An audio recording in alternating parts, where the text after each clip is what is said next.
नमस्ते। उम्मीद करता हूँ आप लोग अच्छे होंगे। अभी सीटेट फरवरी 2026 का फॉर्म फिलअप हो रहा है और ऐसे में इसको स्टेप बाय कैसे फॉर्म फिलअप करना है, जो शुरू से लास्ट तक रजिस्ट्रेशन से लेकर प्रिंट तक आपको इन्फॉर्मेशन मिलेगा। वीडियो को लास्ट तक देखिएगा। वीडियो अच्छा लगेगा तो लाइक कर दीजिएगा, कमेंट कर दीजिएगा। साथ ही चैनल पे नए होंगे तो चैनल को सब्सक्राइब कर लीजिएगा। चलिए हम आपको फॉर्म को पूरे स्टेप बाय स्टेप भर के दिखाते हैं। सबसे पहले आ जाना है सीटेट के ऑफिशियल साइट पे और सीटेट के ऑफिशियल साइट पे आने के बाद यहाँ पे देखेंगे कि apply for CTET February 2026 apply for CTET 2026 जो लिखा हुआ है फरवरी 2026 इस पे क्लिक करते हैं। और क्लिक करने के बाद देखिए ये रेड कलर में एक लिंक दिया गया है, इस लिंक पे फिर पुनः क्लिक करना है, जिससे में ये देख सकते हैं कि 27 नवंबर से ये फॉर्म स्टार्ट हो चुका है, फॉर्म भराई स्टार्ट हो चुका है। सबसे पहले यहाँ पे अप्लाई फॉर सीटेट फरवरी 2026 पे पुनः क्लिक करते हैं और ओके करते हैं। और यहाँ आने के बाद देखिए इसमें फॉर्म खुलता है। यहाँ आने के बाद देखिए यहाँ 3 स्टेप जो स्टेप दिया गया है, इस स्टेप को देख सकते हैं। यहाँ पे सबसे पहले रजिस्ट्रेशन करना है और रजिस्ट्रेशन करने के बाद अगला स्टेप फॉर्म फिलअप करना है। इसके बाद पेमेंट, एग्जाम के लिए पेमेंट जो फी लगेगा वो डालना है। इसके बाद करेक्शन स्लिप जो डाउनलोड होगा कंफर्मेशन पेज वो डाउनलोड करना है। तो सबसे पहले चाहे वो आप फर्स्ट बार हो या सेकंड बार कोई भी, और क्लिक करने के बाद देखिए यहाँ पे पूरा टर्म कंडीशन को पढ़ना है। देखिए सबसे पहले स्टेप आता है रजिस्ट्रेशन, इसके बाद फॉर्म फिलअप होगा, फी पेमेंट होगा, इसके बाद करेक्शन स्लिप डाउनलोड होगा। तो सबसे पहले इसमें आप देख पाएंगे कि इसमें पेमेंट कितने लगने वाले हैं। तो सबसे पहले अगर पेपर एक के लिए अगर आप एक ही पेपर के लिए अप्लाई कर रहे हैं और जनरल ओबीसी से है तो एक यानी 1000 लगेंगे। साथ ही दोनों पेपर का अगर अप्लाई करना चाहते हैं तो 1200 रुपये लगेंगे। लेकिन चाहे पेपर 1 हो या पेपर 2, कोई भी पेपर के लिए आपको एक ही फी देना यानी 1000 ही देना होगा अगर एक पेपर करते हैं, और दोनों करते हैं तो 1200 लगेंगे। वही SC ST और दिव्यांग जनों के लिए 500 रुपया है एक पेपर के लिए, और डबल पेपर के लिए ये 600 रुपया है। और इसमें इस फॉर्मेट के अनुसार से आप देख सकते हैं कि जेपीजी फॉर्मेट में आपको जेपीजी फाइल में आप फोटो और सिग्नेचर होना चाहिए, जो कि यहाँ पे देख सकते हैं। और साथ ही इसके और भी जो भी कंडीशन दिए गए हैं कि पासवर्ड किस प्रकार रखना है और अदर टर्म कंडीशन है, सारी यहाँ पे इंफॉर्मेशन दिया गया है। आप इसे भली भांति पढ़ लेंगे और पढ़ने के बाद यहाँ टर्म कंडीशन को एग्री करेंगे। और एग्री करते हैं तो फिर यहाँ पे क्लिक हेयर टू प्रोसीड पे ओके करने को बोलता है, तो आप यहाँ प्रोसीड करेंगे। सबसे पहले यहाँ पे 10वीं के जो मार्कशीट है या सर्टिफिकेट है उसके आधार से ही आपको यहाँ पे फॉर्म फिल करना है, उनके डिटेल के आधार पे ही यहाँ पे फिल करना है। तो सबसे पहले यहाँ पे कैंडिडेट नेम लिखना है, यहाँ फादर नेम लिखना है, फादर नेम के बाद मदर नेम, और यहाँ पे डेट ऑफ बर्थ डालना है। डेट ऑफ बर्थ के बाद आप जेंडर सेलेक्ट करेंगे, और जेंडर सेलेक्ट करने के बाद यहाँ पे आइडेंटिटी टाइप पूछता है, तो इसमें आप वोटर आईडी कार्ड, पासपोर्ट यानी बैंक पासबुक फोटोग्राफ के साथ, अगर ration card, any other document जब आपके पास हो, या ड्राइविंग लाइसेंस, इसमें से कोई सा दे सकते हैं। अगर आप इसमें से कोई सा नहीं है तो एनी अदर डॉक्यूमेंट पे क्लिक करेंगे, और क्लिक करने के बाद यहाँ पे डालना है, यहाँ आधार नंबर अगर डालना चाहते आधार कार्ड डालना चाहते हैं तो एनी अदर करके यहाँ पे आधार नंबर डाल देंगे। इसके बाद यहाँ पे आपको डालना है यानी कंफर्मेशन पर्सनल डिटेल्स।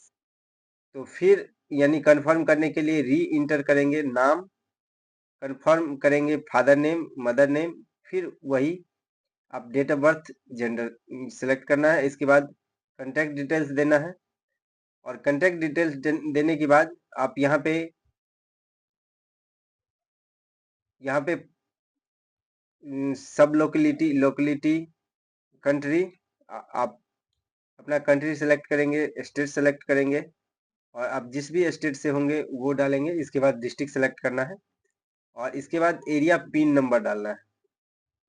इसके बाद आपको ईमेल आईडी डालकर ईमेल आईडी कंफर्मेशन करना है, और इसके बाद एक मोबाइल नंबर डालना है जो वैलिड मोबाइल नंबर, ओटीपी आएगा और आपका कंफर्म करना है, इसको भी कंफर्म करना है।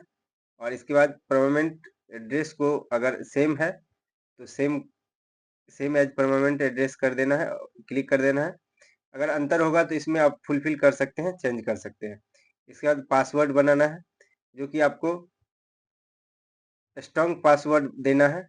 और इसके बाद आप एक इसमें क्वेश्चन, सिक्योरिटी क्वेश्चन देना है, जो आप अपने हिसाब से दे सकते हैं, जो कि आप देख सकते हैं किसी भी क्वेश्चन पे सिलेक्ट कर सकते हैं और कैसा भी आप आंसर इसमें लिख सकते हैं, जो कि आप अपने हिसाब से आपके अनुसार होगा। इसके बाद कैप्चा भर के सबमिट करना है।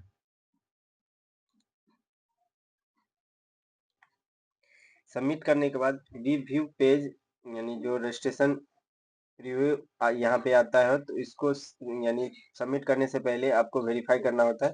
तो सबसे पहले यहाँ पे नाम देखिए, नाम वेरीफाई करने के लिए जो आता है, नाम, father name, mother name, date of birth, हर एक को टिक करना है, जब जो कि यहाँ पे वेरीफाई करना है। सबसे पहले यहाँ पे देखना है नाम, और इसके बाद सभी को एक एक करके चेक करना है, नाम, फादर नेम, मदर नेम। और अगर चेक क्या हो जाएगा, नाम सही है तो इसको टिक करना है, फादर नेम टिक करना है, मदर नेम टिक करना है। और इसी तरह से टिक करने के बाद, और इसको मोबाइल नंबर और ईमेल आईडी को भी क्लिक करने के बाद, टिक करने के बाद आई एग्री पे क्लिक करते हैं, और इसके बाद सबमिट एंड जो सेंड ओटीपी पे क्लिक करते हैं। अगर इसमें से किसी प्रकार का एडिट करना है तो आप एडिट रजिस्ट्रेशन पे क्लिक कर सकते हैं। यहाँ एडिट रजिस्ट्रेशन फॉर्म पे क्लिक कर आप पुनः एडिट कर सकते हैं। लेकिन अगर कोई एडिट नहीं है तो सभी क्लिक करने के बाद, आई एग्री पे क्लिक करने के बाद सबमिट एंड सेंड ओटीपी पे वेरीफाई, मोबाइल वेरीफाई करते हैं। तो चलिए इसको,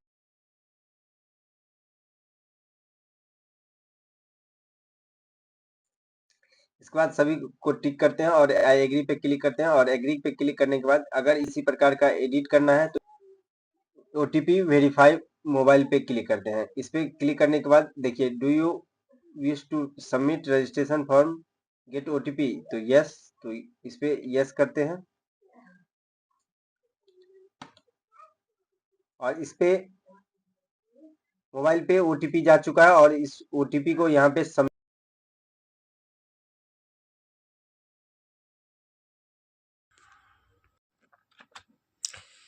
रजिस्ट्रेशन कंप्लीट होने के बाद आगे जो सबसे पहले यानी वेरीफाई, मोबाइल वेरीफाई हो चुका है, तो इसके बाद ईमेल वेरीफाई करना है। तो ईमेल वेरीफाई पे क्लिक करते हैं, और क्लिक करने के बाद देखिए ईमेल आईडी आ जाता है। इस पर कैप्चा डाल के सबमिट गेट ओटीपी पे क्लिक करते हैं, और सबमिट गेट ओटीपी पे क्लिक करने के बाद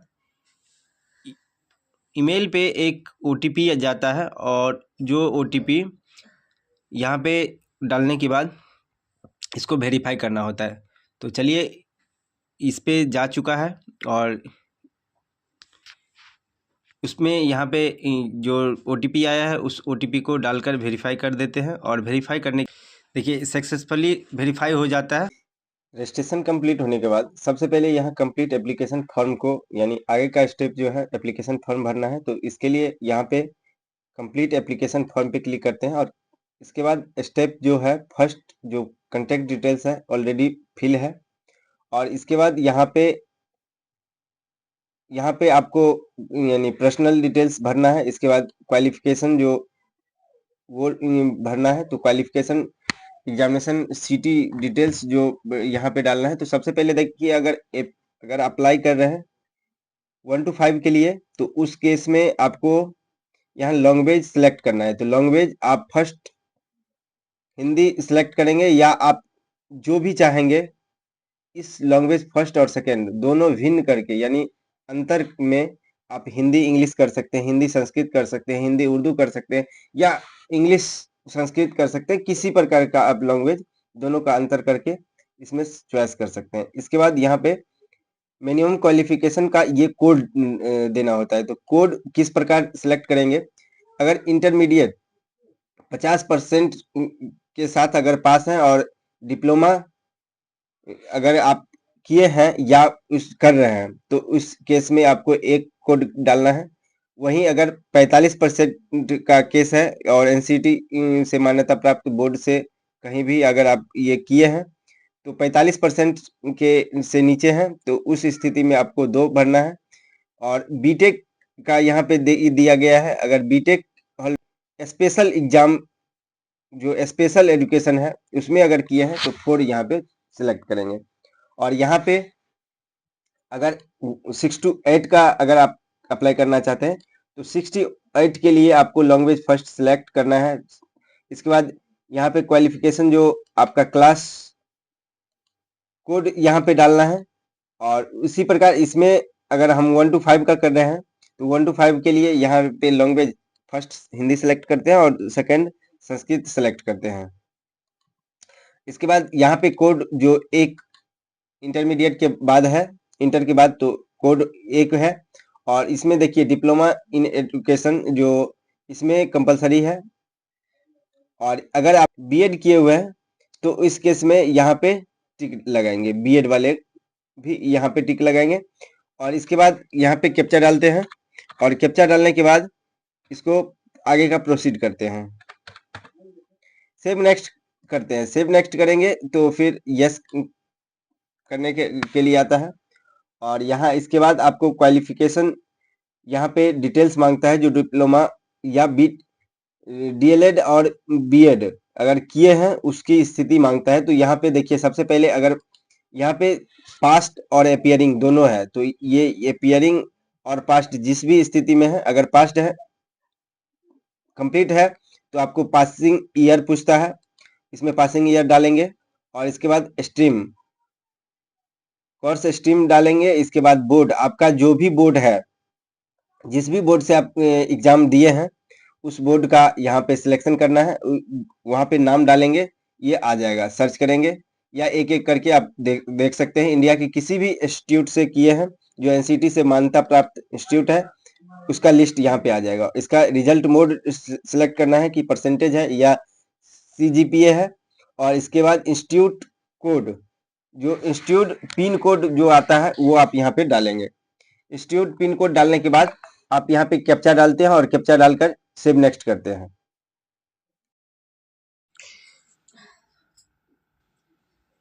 क्वालिफिकेशन डिटेल डालने के बाद आपको फ़ोटो और सिग्नेचर डालना है, जो अपलोड करना है, जिसमें आपको पहले से पता है कि कितने केबी में होना चाहिए, क्या कुछ होना चाहिए।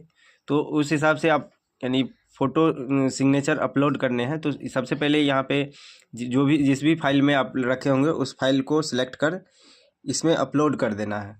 इसके बाद यहाँ पे प्रीव्यू भी देख सकते हैं दूसरी, जो यहाँ पे फिर आपको दूसरा सिग्नेचर डाल के इसको भी ओरिजिनल यानी आपको अपलोड करना है। और अपलोड करने के बाद दोनों चीज़ को आप डाउनलोड करके आप देख सकते हैं कि मेरा जो भी डला है वो एक्चुअल है कि नहीं। इसके बाद यहाँ पे हम यहाँ पे कैप्चा डालते हैं,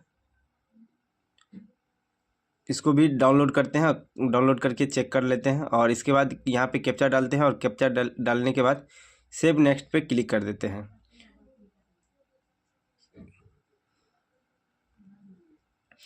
सेव नेक्स्ट पे क्लिक करने के बाद डू यू वांट फाइनल जो सबमिट करने के लिए बोलता है तो यस करेंगे। और यस करने के बाद आप देखेंगे कि आपको प्रीव्यू पेज खुल के आ जाएगा।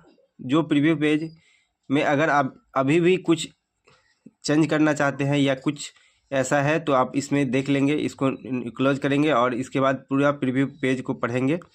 और नीचे जो भी डिक्लेरेशन है उसको सावधानी पूर्वक देखना है, नाम मिलाना है, फादर नेम, मदर नेम, जो भी यानी ऑप्शन दिया गया है सबको टिक करना है। बारी बारी से हम टिक करते हैं और टिक करने के बाद जो कैटेगरी है, कोई भी ऑप्शन है, हर एक ऑप्शन को चेक करना है और चेक करने के बाद सभी को टिक करना है। और टिक करने के बाद आई एग्री पे क्लिक कर देना है, जो कि भली भांति इसको रिव्यू करने के बाद ही कर सकते हैं। बाद यहाँ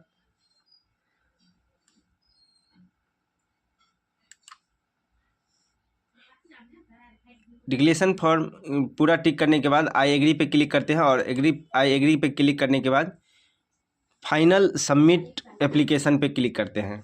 इसको फाइनल सबमिट एप्लीकेशन पे क्लिक करते हैं और इसके बाद देखिए फॉर्म ऑनलाइन पेमेंट करते हैं। इसके बाद कई सारा ऑप्शन आता है जो देखेंगे कि इसमें अपना कंफर्म करेंगे जो फॉर्म भर रहे हैं उसके ही नाम से ये फॉर्म आप जो पेमेंट करना चाह रहे हैं, और इसमें debit card, credit card, net banking ऐसा कुछ ऑप्शन है, तो आप इसमें एक पे टिक करके फिर प्रोसीड करते हैं। इसके बाद यूपीआई का ऑप्शन आता है, जिस यूपीआई के सहारे आप क्यूआर कोड हो या अन्य कोई भी तरीके से जिससे भी आप अपना पेमेंट करना चाहते हैं, कई सारा ऑप्शन दिए गए हैं, उस ऑप्शन के आधार पे आप इसमें ऑनलाइन पेमेंट करेंगे। तो फिलहाल हम क्यूआर कोड का ऑप्शन लेते हैं, और क्यूआर कोड ऑप्शन लेने के बाद इसको पेमेंट करते हैं। देखिए यहाँ पे क्यूआर कोड जनरेट होगा, और क्यूआर कोड जनरेट होने के बाद आप इसमें अपने मोबाइल से जो भी जिस भी यूपीआई आईडी से आप पेमेंट करना चाहते हैं इसको पेमेंट कर लेंगे। और इसके बाद पेमेंट कंप्लीट होते ही आपको इसका स्लिप आ जाता है, और स्लिप आने के बाद इसमें देखेंगे कि आपको पूरी जानकारी और इस जो पेज है वो पेज की पूरी जानकारी आ जाता है। और ये देखिए एप्लीकेशन कंप्लीट हो चुका है, तो इसे कन्फर्मेशन लेटर यहाँ से डाउनलोड कर सकते हैं। तो ये फाइनली हो चुका है। इस डाउनलोड करने के लिए यहाँ पे यानी क्लिक करते हैं, और क्लिक करके अपना कन्फर्मेशन लेटर डाउनलोड कर लेते हैं। तो उम्मीद करता हूँ ये इन्फॉर्मेशन आप लोग के लिए अच्छा हुआ होगा। अगर अच्छा हुआ होगा तो वीडियो को लाइक कीजिएगा, कमेंट कीजिएगा, साथ ही चैनल पर नए होंगे तो चैनल को सब्सक्राइब कर लीजिएगा। धन्यवाद।